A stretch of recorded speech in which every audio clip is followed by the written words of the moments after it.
Welcome to the other 99 times. Count your blessings. I'm Liz Faublas. My guest for many watching needs no introduction, but for those who do not know the name and reputation of Ed Wilkinson, prepare to meet one of the most consummate newsmen in the newspaper industry. Ed is the award-winning editor of the Tablet newspaper, the industry standard for all things Catholic press. He's been on staff with the paper for over 4 decades. Ed received a bachelor's in philosophy from Cathedral College, studied theology for a year at Immaculate Conception Seminary in Huntington. Ed, thank you so much for being here with me. It's always a pleasure to be with you. I am so happy you said yes to this because I'd love to get to know you a little bit more. I know there's a lot happening behind that steely newsman exterior. I hide behind my newsman persona. You do. Well, we're going to drag it out of you today. Give it a shot. The Tablet celebrating a major milestone this year. Yeah, we're 110 years old My on goodness. April 4th, and 110 years we've come out every week. And as I tell people, not on my watch are we going to miss an edition. We've been through some wild days trying to get the paper out. Our office was on fire one year on a deadline, and we managed to get it out. We've gone through hurricanes and snowstorms, but every week we managed to get it out. And I haven't been there the whole 110 years. We'll get to that soon, it works. Ed. You know what? You've seen some changes, not just in the paper, not just in the layout of the paper, but in the community around the diocese. Do you ever sit back and yearn for those bygone years, the way things used to be, or are you happy with the changes? Well, the diocese is in a state of constant change, so I don't really I look back with nostalgia upon the old days, so to speak, But I think the future of the diocese is very bright, and it's changing and it's different, and different groups are coming in and out of the diocese, different ethnic groups. They bring with them their customs, they bring with them new languages. But it's always exciting, as we get around the diocese to cover all these liturgical events, they all have a different ethnic flavor now. And so it's not like you're covering the same old. Every single time, You're seeing different ways of celebrating the faith. You have been covering the faith for many, many years right now. Have you always been a man of deep faith from the moment you can remember, or was this kind of just a gradual acceptance? I would say I've always been close to the church. Okay. I've never walked away from the church and then come back. So many people have stories about, I got to a certain age and then I left and then I rediscovered. I've always been close to the faith. I've always gone to Sunday Mass. But my understanding has developed of the faith, what it means to be a Catholic Christian. Certainly the way I handle myself today is far different from the way I did 40 or 50 years ago. It means something different. It's become more of an interior thing. It's not just knowing the rules and performing all these deeds. It's different. When you hear about people that say that they've kind of walked away from the faith or they're uncertain about it, what is your first instinct? Do you want to say anything to them, or do you just want to let them find their path? No, I think it's a natural process. I really do. And I think, as we developed, we're given certain things as young people. Then we get to a certain age and we rebel against those things. We don't want to do it. And I think it's a perfectly normal thing to do, to say, the church has given me this, and all of a sudden you get to be 16, 17 and you know all the answers, and what the hell is the church? They don't know what the hell they're talking about. I'll do whatever I feel like doing. And then as you begin to get into your 20s and 30s, seems to be getting later and later these days, but you begin to take on more responsibility, and then the things that you learned as a kid, they seem to make sense to you. You say, well, maybe they had something there, and I think gradually people find their way back. And that's the challenge, to make sure people do find their way back. Let's talk about finding our ways. Yeah, sure. Your life did not go exactly as planned. No. Now, had you stayed a certain course, we would be calling you Father Wilkinson today. I can't even wrap my brain around that. Monsignor, don't you think I would have been a Monsignor? Probably Monsignor, Cardinal. Cardinal Wilkinson sounds good too. Let's not get crazy. Instead of Ed, editor of the Tablet, let's go back. When did you hear the call? Well, it's funny because, on my own show, On the Block, I talked to the priest, and I always ask them that, what does it mean to hear the call? Is it a voice? Certainly they don't hear any voices. And it was funny because when I was going through the seminary system, people would talk about the call. And you would say to yourself, I didn't hear anybody call me. You know? Am I not doing this Yeah, right? what am I doing? You know, Maybe I changed my number. Yeah, or you keep waiting. Yeah. You know, is someone's going to speak to me someday about. Yeah. But it doesn't come like that. You know, it just it's really interior. It's what you want to do. You know, it's expressing your inner feelings, what you want to do. And so I grew up in a very Catholic home, very Catholic neighborhood. You know, back when I grew up in the 50s, everybody identified with what parish you were from. Yeah. Like you say, where you from? And you say, well, I'm from St. Alphonsus in Greenpoint, you know. And that's the way it was, you know. So it was just a natural thing. I became an altar server when I was in the third grade. Had to learn all those Latin responses back there, and I, you know, I think. So you'd been discerning. Yeah, probably not how some people that answer the call or hear the call, but you had been following a certain path. But then at some point you decide, this is not for me.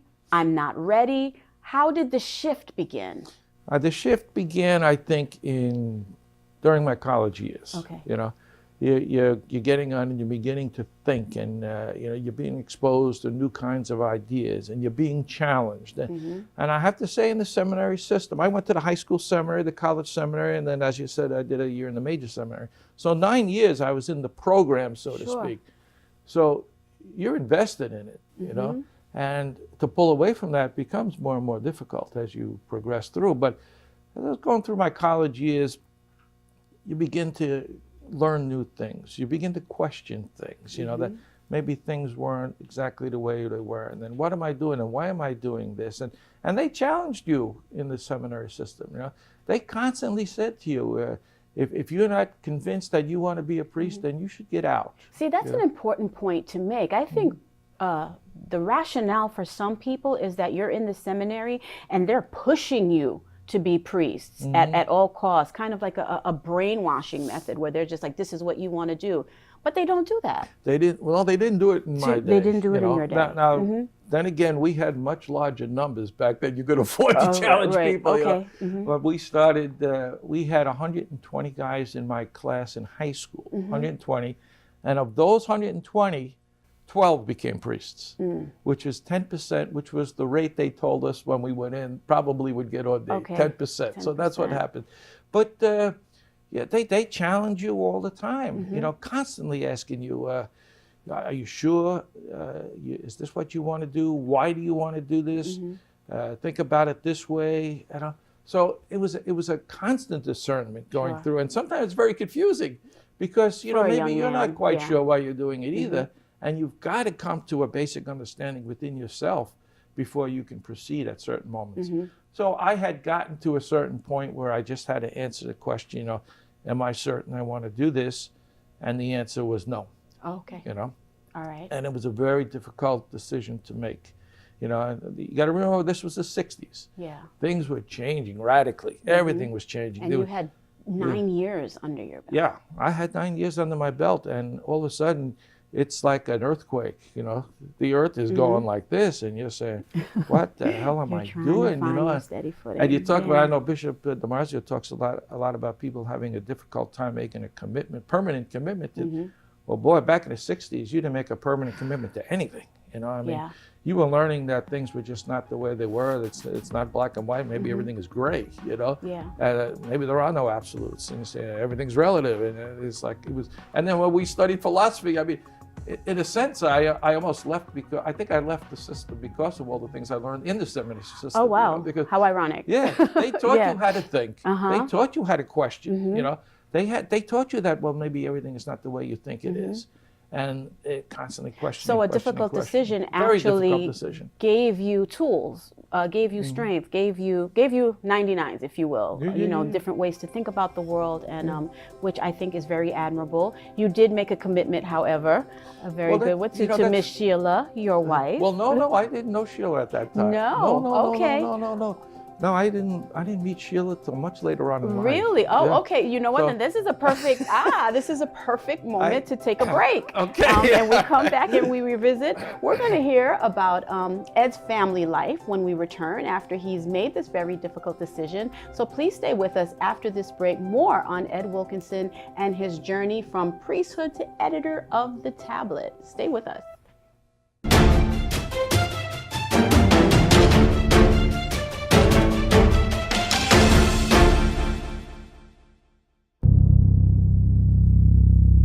Welcome back to the other 99 times Count Your Blessings. I'm having an amazing conversation with my guest, Ed Wilkinson. When last we spoke, Ed, we were about to discuss, your family life. You're meeting your wife and going on to have a son. But right before that, you were about to say something. So you let me know. Yeah, no, I was saying, this whole idea of celibacy really comes into effect, when you're going through and you have to make a decision. And when I was in high school, we were really discouraged from dating, and really, to its worst degree, you were encouraged to stay away from girls. Sure. Now, I grew up in a very healthy neighborhood where we all had friends, guys and girls, and we all hung out in a group. But I didn't date, so to speak. I didn't take one girl and then I wasn't into college when I really began to say discover, women. Yes. And I began dating, and that was certainly part of the reason that I had to say I can't continue with my studies. You were very honest with yourself. I had to be, and I have to say that at the time that I left, and I hate to say that I left because it puts a negative on it, I decided to do something else. I decided to go in another direction. There are about 20 of us who came out of the system at the same time from my class. And it's because of all the changes that were happening, and we had gotten to the point in second theology, you really had to make a commitment because you began to receive orders. So I couldn't go any further without really making a commitment to the system. Did you talk to each other about this? Oh, yeah. Did you compare notes? And we constantly talked among each other about, how you going on, and then when we'd all come back together after the summer, we'd look around and say who's still here, Right. But I mean, certainly, the celibacy thing was a factor.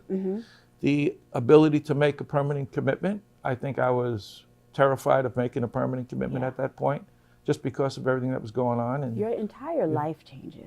It changed, and you come out and you feel like you're almost an orphan, because in a sense you had this great support group that you were moving together with, and now you come out and you're alone, so to speak, and everything's different. It's exciting. Yeah. It's exciting because you're doing new things, but there is a sense of aloneness, even though you might have close friends, you're going down a road that you haven't gone down before, and it can be very scary. Yeah. I like what you said just a few moments ago about not wanting to put a negative spin on having left and just kind of just choosing a different path, which is, of course, obviously the theme of this show. We do talk about the challenges, we do talk about the hardships, mostly because I want to drive home the fact that everyone has stuff.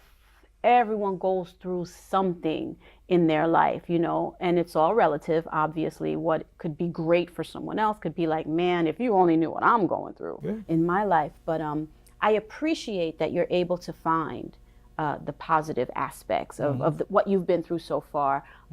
But I do want to get to your family life because I know you're a very dedicated family man.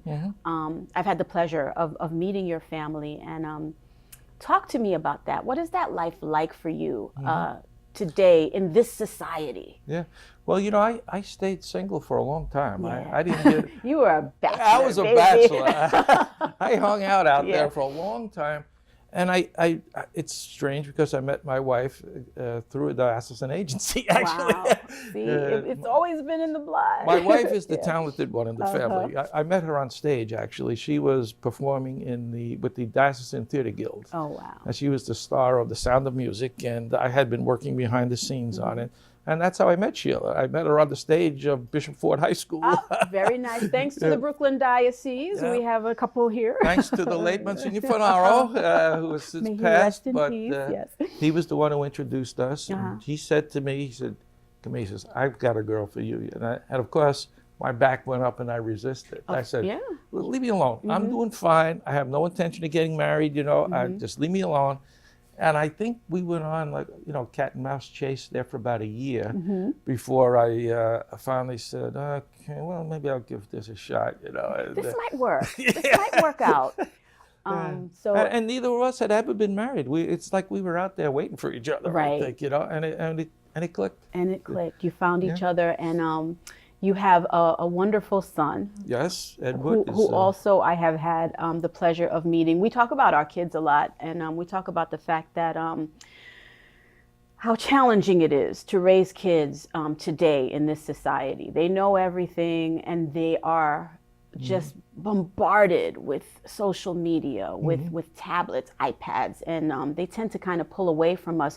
Do you think we're hard on ourselves as parents? Do you think we beat ourselves up a lot because they're not what we want them to be, what we want them to be? Yeah, that's something I've had to learn, that they're going to be what you want, or not what you want them to be, but what they want to be, Edward is a very special kid because, as you know, he was adopted.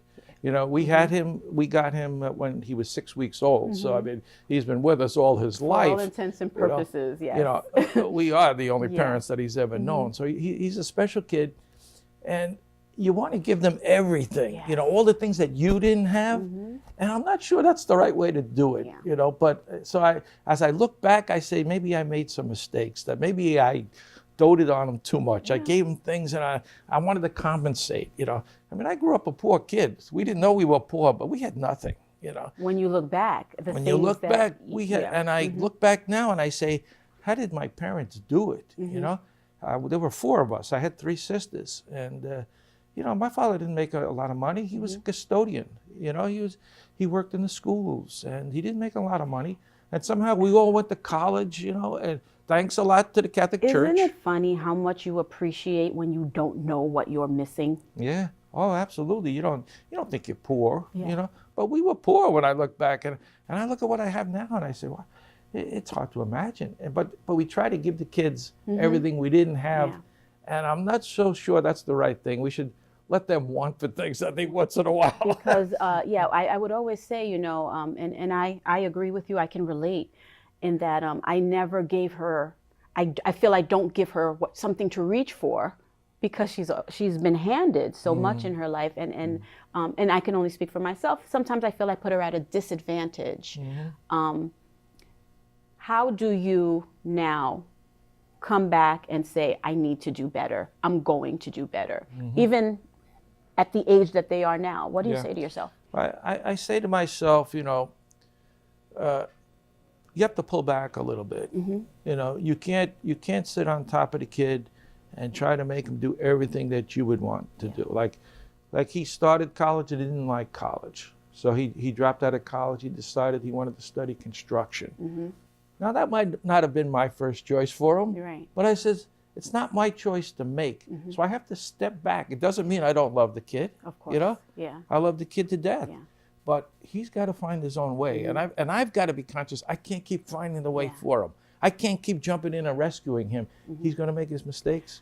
Like I made my mistakes along the way. Like you made yours, like I made mine. What are you most grateful for? What are you most appreciative of, having gone through ups, downs, ebbs, flows? Now you're sitting here and we're talking about finding 99. What are yours? Well, of course, I mean, I'm most grateful for having the wife and the kid that I have. I mean, they're great, the family. But I really am very grateful. I am who I am because of having been raised in the Catholic Church. I mean, the education that I got is an education that you can't get anymore, really. I mean, I had a classical education. The priests that I've met in the diocese have been wonderful people. I was so torn apart by the scandals back in 2001, because this is not me up too. This is not the guys that I knew. And even though some of the people were people that I knew who got involved in this, that's not the way I knew them. So I mean, I'm really grateful to the church. The church was always there for me. Right. And I think that's one of the reasons I stayed close to the church, was because I wanted to be there for everybody else. And today it's not always as a parent. Right. The structure has broken down a lot, and it's not always easy for other people to see that consolation in the church. And that's one of the things I'd like to be able to do. You've balanced a lot in your life. It's all a balancing act. It's all a balancing act. That big change when you were young, meeting Sheila, having a son, coming to where you are now, highs and lows, as I mentioned. But what was your biggest lesson throughout everything you've been through, the good and the bad, what's your biggest lesson? I think the biggest lesson that I've learned, and I wish I had learned this earlier in life, is that I can't control everything. You know, I always wanted to control the situation.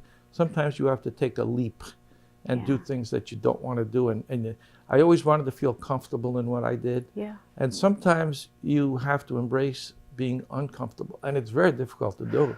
It's not easy Amen to to that. do, you know?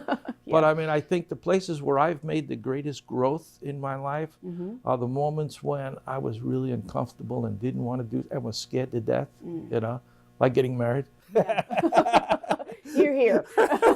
So, I mean, I think that's the thing that's, I've really tried to learn, and I hope there's room for growth even now, you know, but you got to be able to take that leap. It's like faith. You can't really prove rationally there's a God, but you take that leap and you go with it. And I think that's what I've learned in life. I think that's a very good lesson. We're going to take another quick break. When we come back, we just get some final words from you, maybe some words of advice for me, for our viewers. So please stay with us. Ed's final words on the next segment of The Other 99 Times. We're going to pay some bills. Stay with us. We'll be right back.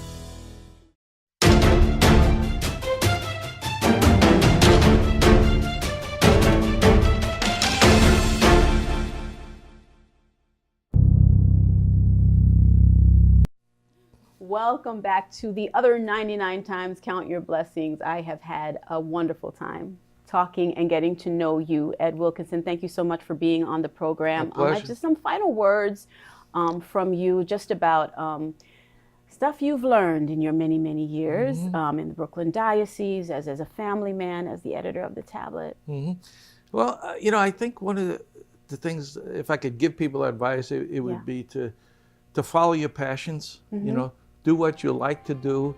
I know everybody has to make a living, and sometimes people don't like their jobs, but if you can ever mesh what you do with what you love, you really got it made. It's not like going to work. And I think I've been very fortunate because I've been doing what I love to do, and you know, and I've stayed close to the church through that, and I love the journalism bit, and it's just been a great time. So I've had a great career.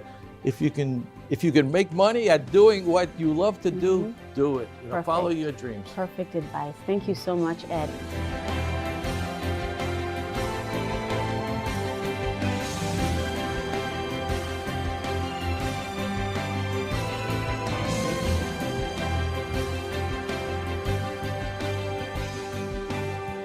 At the end of every show, we give our guests a gift of the book, The Other 99 Times.